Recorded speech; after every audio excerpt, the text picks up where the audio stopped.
one of the first things that we want to do is hoop the stabilizer so that we can start the project.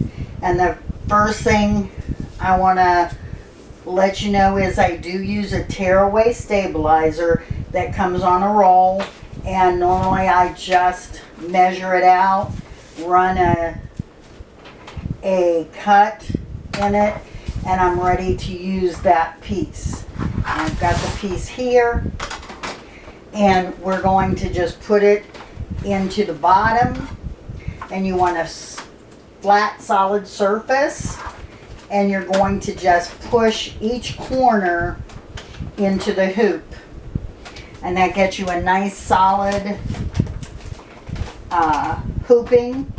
You'll hear the drum. I'm sure you've heard that it should have a drum tap to it, and that's what that means is it should be. Now I like to put it in when it's tight, have it on the flat surface and push it down in, and then it's in solid. You want to make sure you have enough that goes the whole way around, and if it's not tight, you want to tighten it with the screw here, and you can put a screwdriver in here to tighten it if you don't have the strength in your hands, which sometimes I have used a screwdriver in there because I don't have as much strength in my hands as I'd like.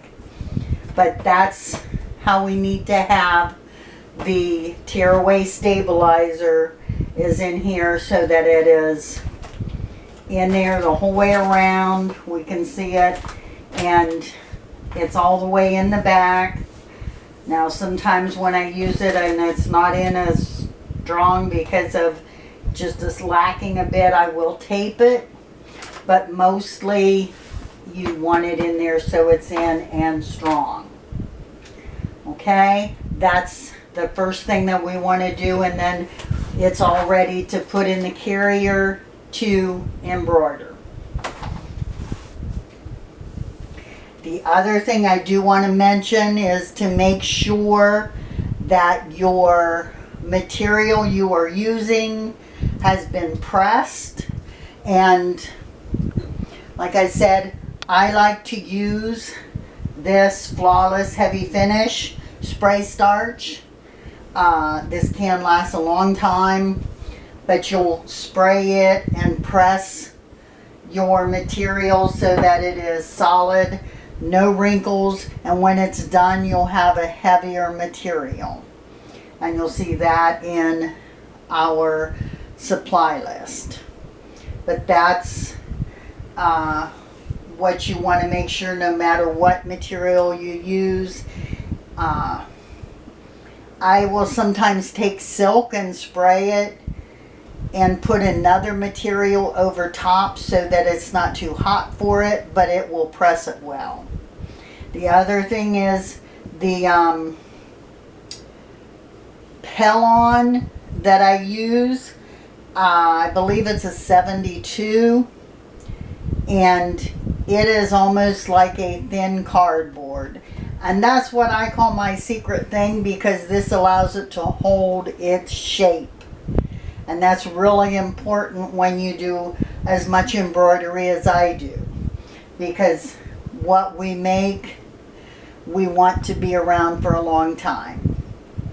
And any that you've done to wash, what I will normally do is just take them and hand wash them, Dawn soap and hot water, and just rub them if they're dirty and get that off, and then let it air dry after you've washed all the soap off. And I've not had any issues with that. These are the 4 colors thread that we are going to use on this. Depending on what material you're using will determine what color thread that you want to use. Now, as I had stated before, the color that we start with, which is a yellow, doesn't matter, because the first few stitches will only be for placement. and adding our background stuff. I don't advise you to use a real dark color, but this color will be fine. So the first stitch that we are going to make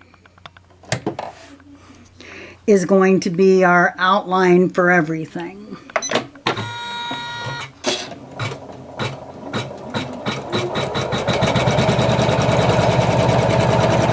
And I know you're not going to see that. That was a basket I had for thread.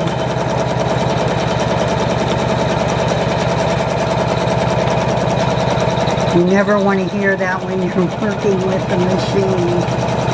But this is stitching just the outline, and if you look over here, the little plus sign goes to where your needle is stitching.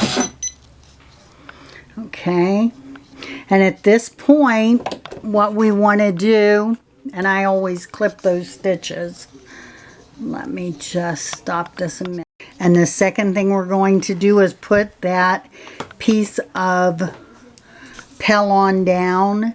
And again, some people will use batting, quilting batting.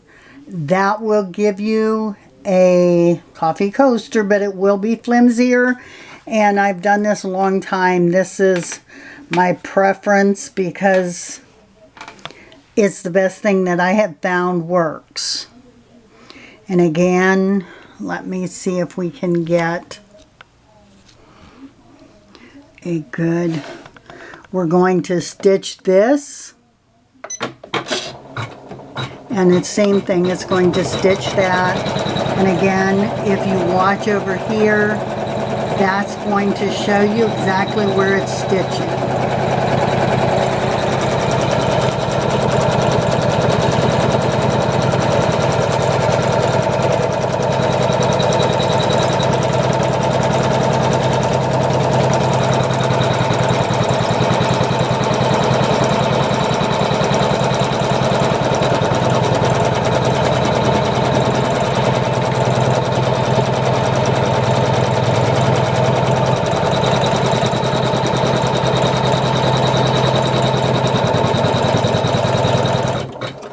Okay, now, like I said, that was the outline stitch.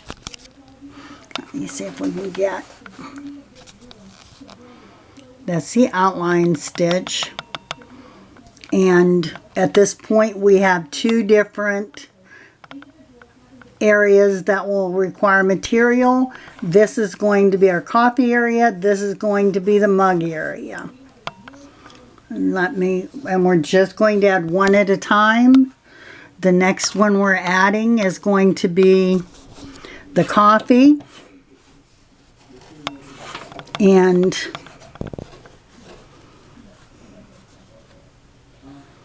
you just want to make sure that you don't see any of that yellow line. And at that point, you're ready to stitch that again. And like I said, it's not real important that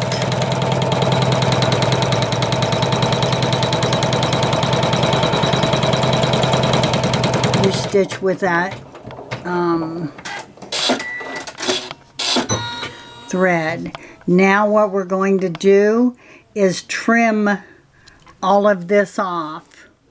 And these are the scissors that I always use. I like those for scissors to trim. It cuts it close but doesn't get it too close. And I'm going to trim that, and we'll go. At this point I've trimmed around, and you can see it's just been trimmed close. And I always do take it out of the carrier. Same when you take it out, you're just going to press it and okay.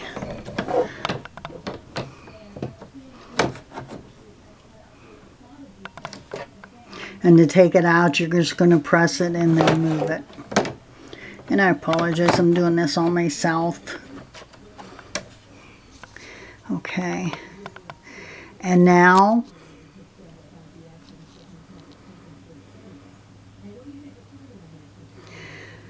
we are ready to add the material. We're going to add that. And again, we're using that yellow thread. We've got everything covered, not seeing anything. This one we've got a lot of extra on, actually. And same thing, we're going to hit the start button and then go through, and it will stitch that yellow thread. And again, this color thread isn't important, so we've already done, this is the fourth, number 4. Same thing, it's going to show you where the needle is hitting, and if you look, number 4 is the one that's highlighted, so we know that's where we're working it.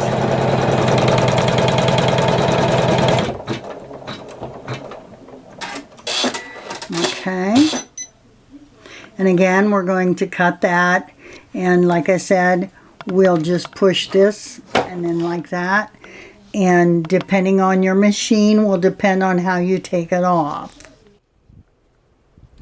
Okay, this is the stitch for the outline of the inside.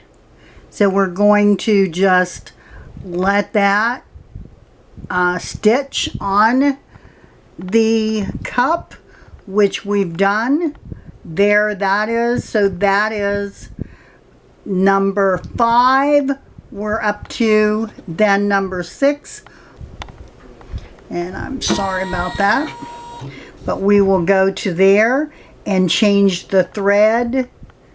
And we're going to use then a soft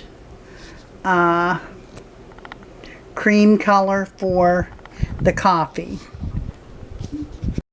Okay, here we are on number 6, and that's going to be the outline or the swirl for the coffee area. And again, it will just do that outline on that spot. And again, you can check for where it is going. If you go to the side, depending on what machine you're using, will depend on what kind of a stitch you get. But see, that's already done. Okay, now we are at the stage that we want to put Lonnie, the name on. If you're doing just the coffee cup without the personalization, this is where you would have the word coffee. So at this point, we're ready. We've changed to a burgundy thread. Couple pointers.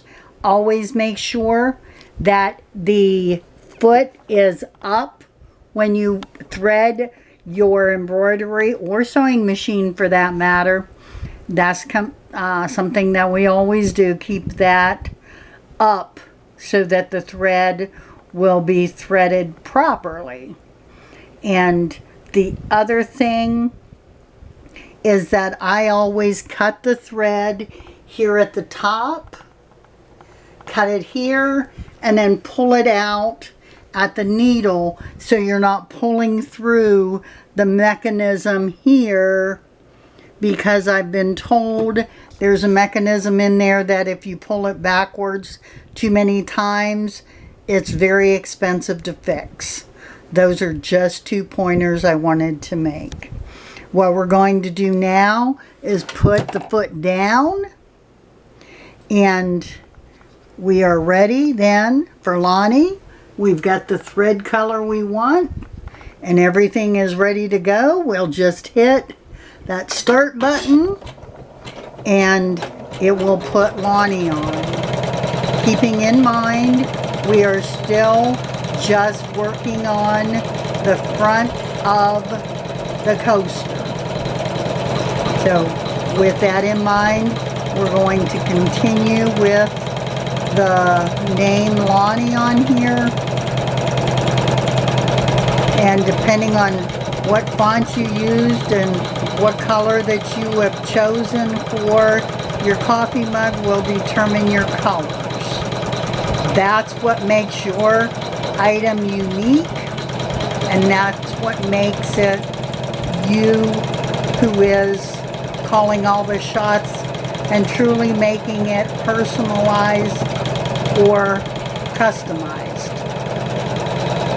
Doing the coffee, you can still make it custom by using a material that's special to the recipient, and the thread colors, what colors they like, and I do that a lot.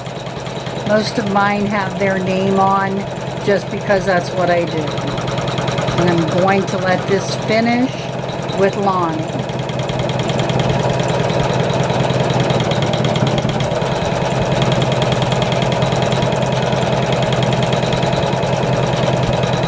And it's important to remember the orders that you do the thread.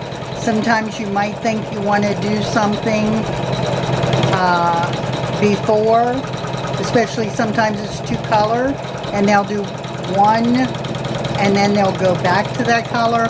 A lot of times it's because of how the pattern is. That color has to go in because another color goes on top of it. So keep that in mind whenever you're doing a design. Kind of run it through in your mind why it's set up like it is.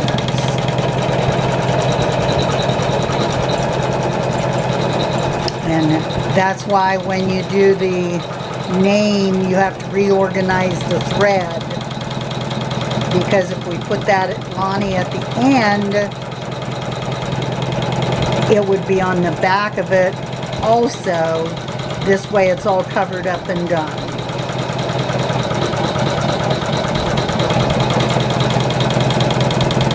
And Lonnie is going to have the same color and designs as my coffee mug coaster, so that we can have both of them matching.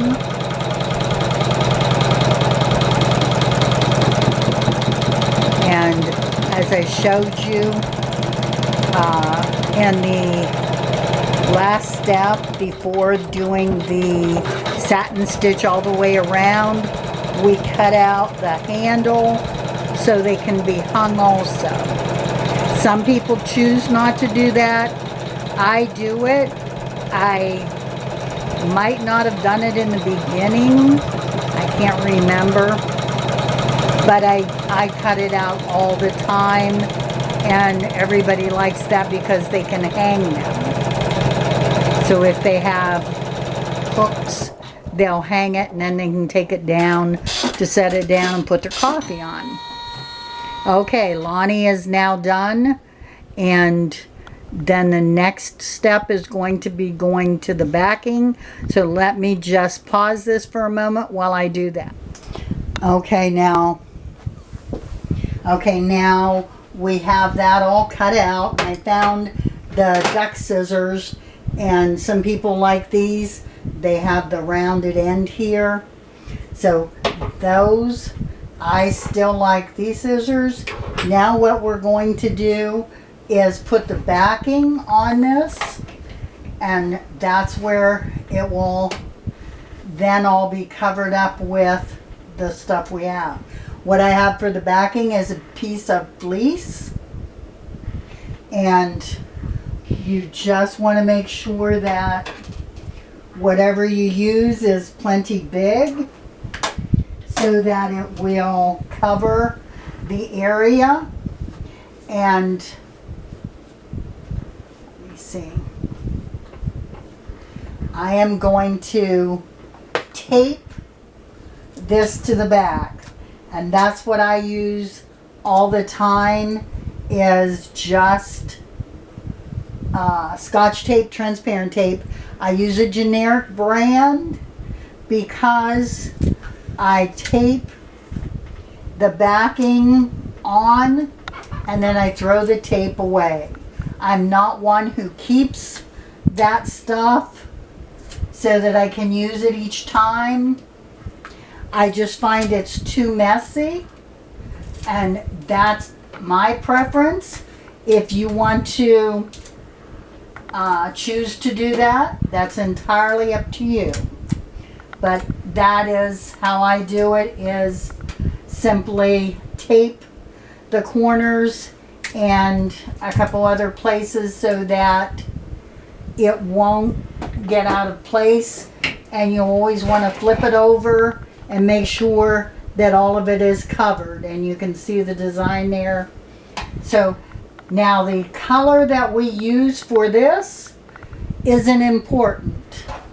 So we're just going to, again, slide this back into the carrier, put the foot down, and we'll look over here and see that the design we need is number 8, and that's the one that's going to make the backing. So we've got this down now. We're going to hit the start button and then go around the item, around the coffee mug.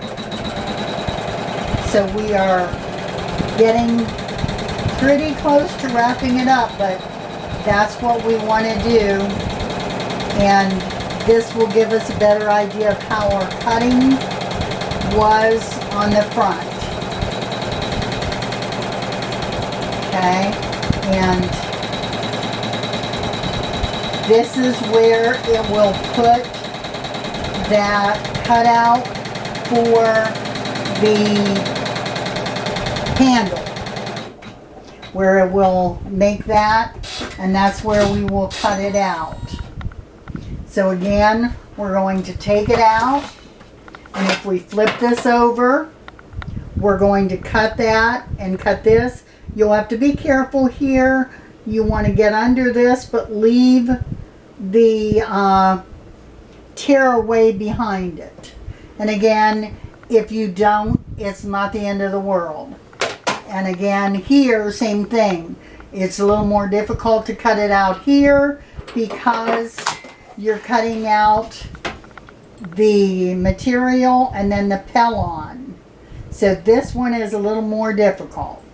And I'm going to just stop this while I do that, and we'll go to the next step.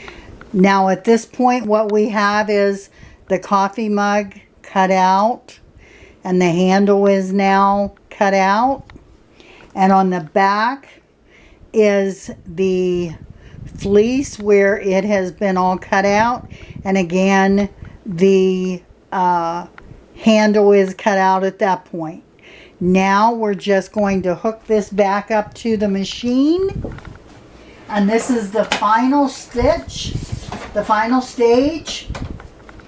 And keep in mind at this point I've changed the thread to the thread that will go around the coffee mug coaster, and this is our final stitch.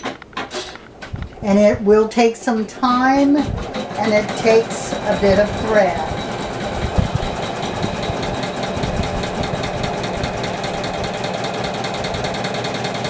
And I'll stop this and then start it again when we get close to the end.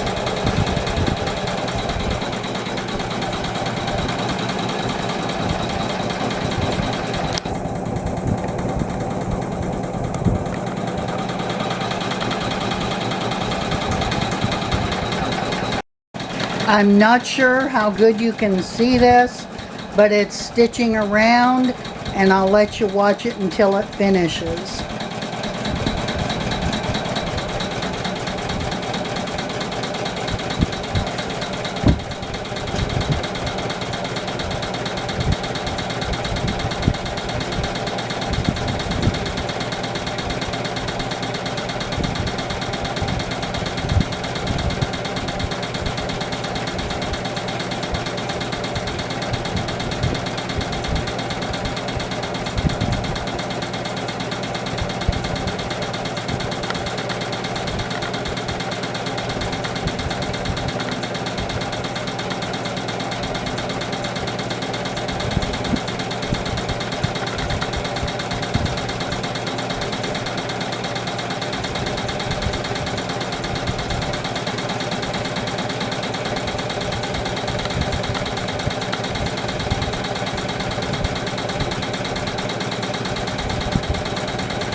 And you'll see it over there on there.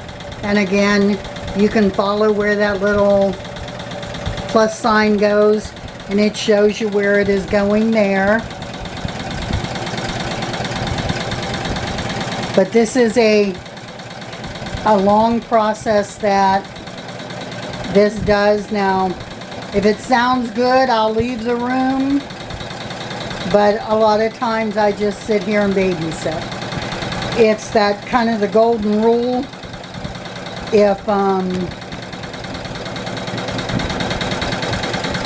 If you walk away, it might jam up, but if you stay there and watch it, it does good. But I don't have that much trouble with my machine. I love the Janome. I love the Brother also. The Brother is just not as advanced, but we're going to do some stuff on it. And regardless of what machine you have, these tutorials guide you through step by step. And the trademark for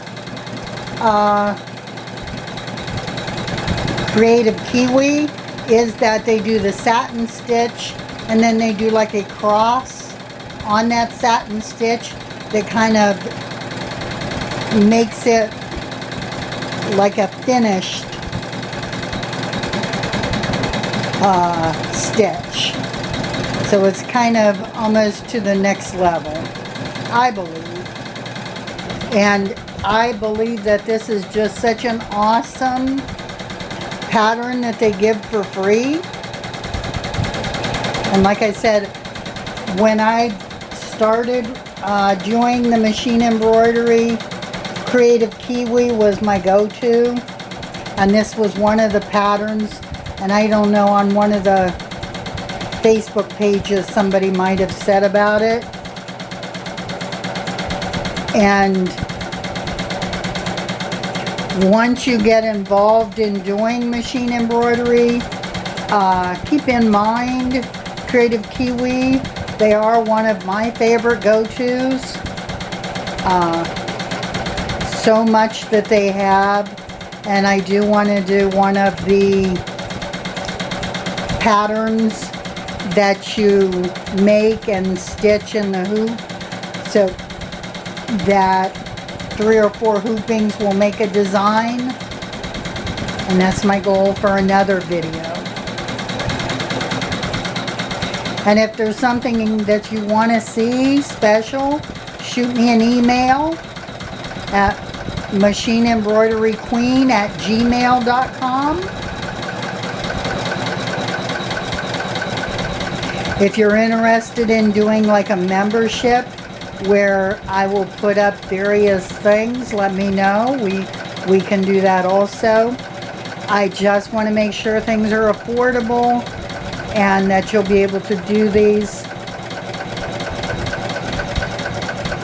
And like I said, the machine embroidery is such an awesome hobby for me. The designs can be given to anyone. Who would not appreciate a coffee mug like this with their name on? Even if they don't drink coffee, they like that. They also at Creative Kiwi have like the beer steins and the wine goblets. My sister doesn't drink coffee, so I made her the wine goblet. And my younger sister told me she went over there and it was on the coffee table, displayed nicely. And again, the same steps will be followed regardless of what you do. And I do like Sew What Pro. I know there are other softwares that other people use. It's just that I used Sew What Pro and I've learned it. And it does everything I need to do. And it's $65. So if you haven't done the personalized, check that out. Download that free 30-day use. Okay, now that has completed. So that is now done. Okay, that has now completed. And what I want to do now is take it out of the hoop. And all you're going to do is just follow around and get it out of the hoop. Tear the couple pieces, tear out the inside. And there we have the coffee mug coaster in the hoop. And now we've got another little thing that we do to these, and I'll let you see that. Okay, and now you're just going to take a lighter and burn it around the edges. That's going to get all of that stabilizer so that you don't see it. And that will give you a very clean look. But that's all you need to do is just take the lighter around one time, get it in the little hoop, and now you have a very clean look to it. Okay, that's the last thing you need to do, and your coaster is complete, ready.